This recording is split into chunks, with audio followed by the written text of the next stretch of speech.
Alors j'ai cliqué sur la petite icône qui représente une fleur bleue. Cette icône matérialise mon logiciel sur mon bureau. Et voilà donc l'écran qui s'ouvre lorsque vous avez cliqué sur l'icône de votre logiciel. Alors ici, vous voyez que sur cette image, on vous propose des fichiers que vous avez déjà fait. Bon, vous, c'est sans doute la première fois. Donc, ce que je vais faire, c'est que je vais cliquer ici. Vous allez cliquer sur « Fermer cet assistant ».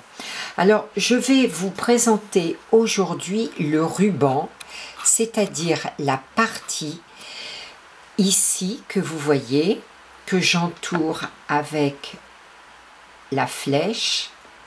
Cette partie-là, c'est ce qu'on appelle le ruban.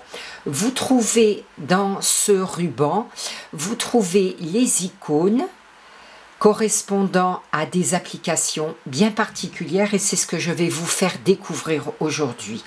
Alors, pour vous montrer un petit peu les applications, bien, je vais tout de suite aller chercher sur mon disque dur, je vais aller chercher un motif. Donc, vous ferez de même après la vidéo pour vous exercer. Donc, je vais aller cliquer ici sur la petite icône de dossier. Donc, c'est un petit dossier jaune. Je vais aller sur le PC. Puis, je vais aller ici cliquer sur mon disque. Ici, en l'occurrence, c'est le Packard Bell C. Donc, je vais ouvrir mon disque. Je vais aller cliquer ici sur Programme Files 86. Je vais l'ouvrir. Je vais aller cliquer ici sur Browser. Je vais l'ouvrir. Puis, je vais aller cliquer sur PDesign 10. Je vais aller sur la librairie. Je vais ici dans Design Librairie. Et je vais aller par exemple sur Floral 2 et je vais aller chercher, vous voyez ici vous avez la liste des fichiers qui sont disponibles. Alors je vais aller chercher un fichier, par exemple, voilà, je vais prendre ce fichier ici, c'est le 3310 1612, voilà. Il est en PES, bien évidemment, hein, puisque Browser ne nous propose que des fichiers en PES. Je vais l'ouvrir ici en cliquant dessus. Voilà, c'est un petit motif. Je vais tout de suite aller cliquer sur ici l'icône d'agrandissement, donc c'est la loupe. Et je vais donc agrandir ce motif. Voilà. Quand vous sélectionnez un motif, vous avez systématiquement ici sur la gauche une fenêtre qui s'ouvre et qui correspond à l'ordre de broderie. Alors, nous allons donc faire connaissance avec notre ruban. Ici, vous avez une flèche dans un rectangle orange. Lorsque je clique sur cette flèche, eh bien, j'ai la possibilité en dessous d'aller cliquer, d'aller chercher trois petites icônes. Alors, la première icône correspond à la sélection générale. Par exemple, si je veux aller sélectionner mon motif. Et vous voyez que dès que mon motif est sélectionné, il est entouré de petits carrés noirs. Donc, ça veut dire que votre motif est sélectionné.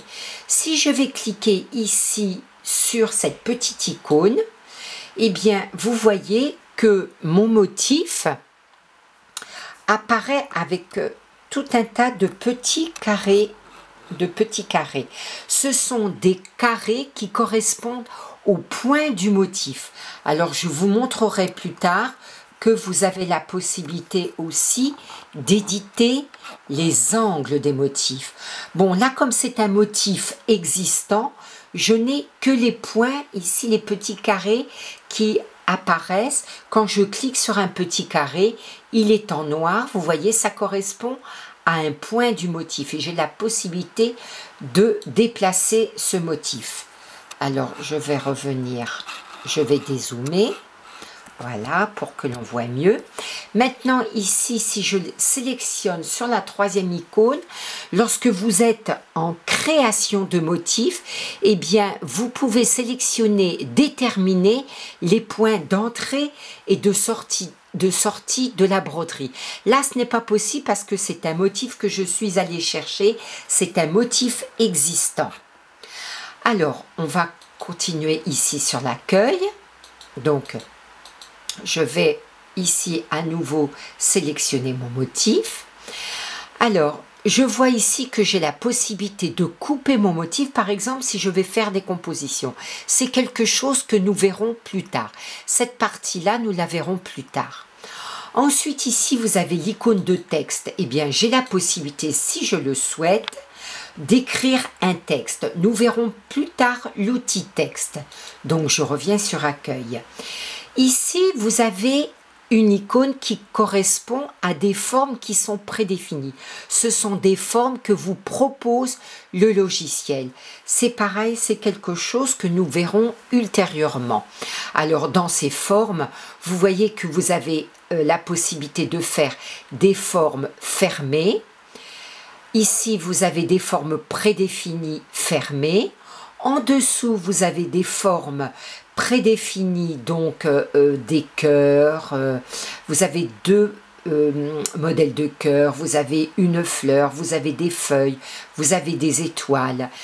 Ça, ce sont des formes qui sont très intéressantes si vous voulez faire des compositions.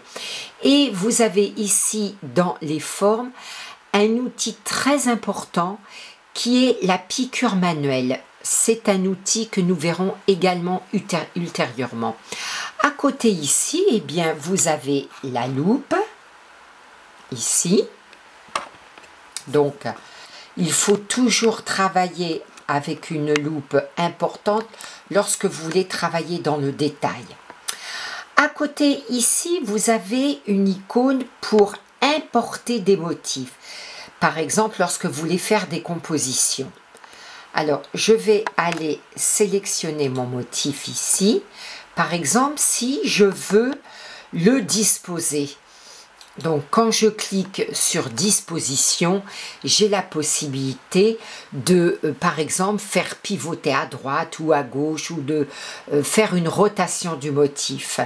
Ici, j'ai la possibilité, lorsque je suis en création de motif, de le broder en relief ou en gravure ou d'intervenir sur la superposition. C'est quelque chose que nous verrons également ultérieurement lorsque nous serons en création de motifs. Et enfin, ici à droite, j'ai une autre petite fenêtre qui s'ouvre lorsque je veux aller sur l'assistant appliqué. Enfin, ici, j'ai la possibilité, lorsque je clique sur cette petite fenêtre, eh bien, d'envoyer mon motif directement sur la brodeuse lorsque vous êtes relié avec un câble. Pour finir, ici, vous avez une toute petite icône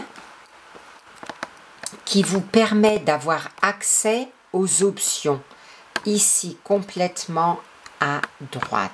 Ici, eh bien, j'ai une petite fenêtre qui me permet d'aller sur un programme qui s'appelle Design Center, un autre programme qui s'appelle Stitch Creator, Design Database, Font Creator. Et j'ai la possibilité également d'ouvrir des options. Alors, enfin, complètement à droite, vous avez accès ici eh bien, au manuel d'instruction et surtout ce qui est très important, c'est que vous pouvez rechercher les mises à jour. Donc, je vais revenir ici. Voilà, je vais dézoomer. Je vais fermer ici ma fenêtre à droite et on peut commencer dès maintenant à travailler sur un motif existant. Donc, j'attire votre attention ici sur la fenêtre de l'ordre de broderie et vous allez voir que nous allons pouvoir d'ores et déjà travailler sur la couleur. Donc, ici, en premier, on nous propose la couleur verte. Eh bien, si vous voulez, par exemple, mettre un autre vert, vous cliquez ici sur la petite fenêtre, vous allez ici sélectionner point et vous voyez que vous avez une petite bobine de fil. Eh bien, vous cliquez sur cette bobine et vous avez ici le nuancier qui s'ouvre. Eh bien, vous allez chercher la couleur qui vous plaît.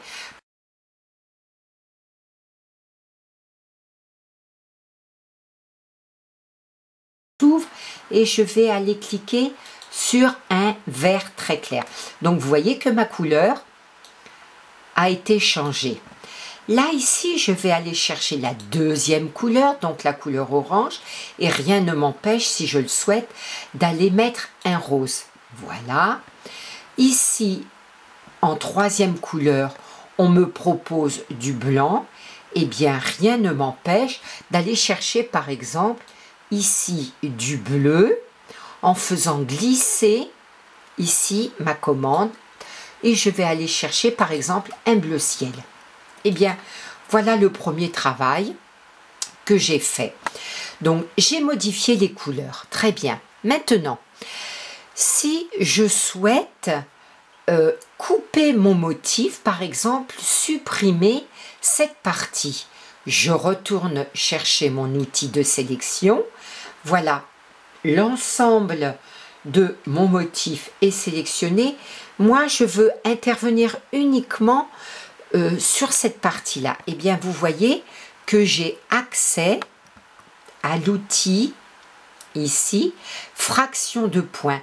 C'est en quelque sorte une petite paire de ciseaux qui est mise à disposition pour couper ici mon motif. Eh bien, je vais aller cliquer ici sur ma petite paire de ciseaux.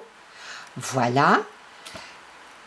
Vous voyez qu'il est bien ici matérialisé avec une petite croix. Alors, si je veux aller tout simplement couper cette petite fleur, eh bien, il suffit que je clique, je tire ici, je clique, je tire à droite ici, je clique, je remonte ici, je clique et je vais fermer ici ma fleur. Et vous voyez qu'elle devient à son tour un objet. Eh bien, si je veux la supprimer, je reste ici sur la couleur et je clique droit. Dessus, j'ai une fenêtre qui s'ouvre et je peux faire effacer. Voilà. Je vais revenir en arrière parce que je vais vous montrer qu'il est possible maintenant, comme c'est une fleur qui devient un objet, en dessous, vous voyez qu'elle s'est ajoutée à l'ordre de broderie. Eh bien, ça veut dire qu'elle devient un objet individuel. Maintenant, si je le souhaite, eh bien, je peux très bien aller modifier les couleurs de cet objet. Donc ici, je vais aller cliquer sur la partie rose et vous voyez que le logiciel l'entoure ici. Je vais aller cliquer sur la bobine et voilà, rien ne m'empêche par exemple d'aller la mettre en jaune. Et si je veux modifier le contour, eh bien le contour, je vais le mettre en prune par exemple. Donc vous voyez que cette partie étant devenue un objet, j'ai la possibilité soit eh bien, de l'effacer, donc en cliquant droit sur la couleur, j'efface, soit de modifier. Donc ici, eh bien, moi j'ai décidé, après avoir modifié les couleurs, eh bien j'ai décidé de l'effacer. Voilà le premier travail que nous avons fait avec le logiciel PE Design. Voilà, je vous dis à très bientôt pour une seconde vidéo.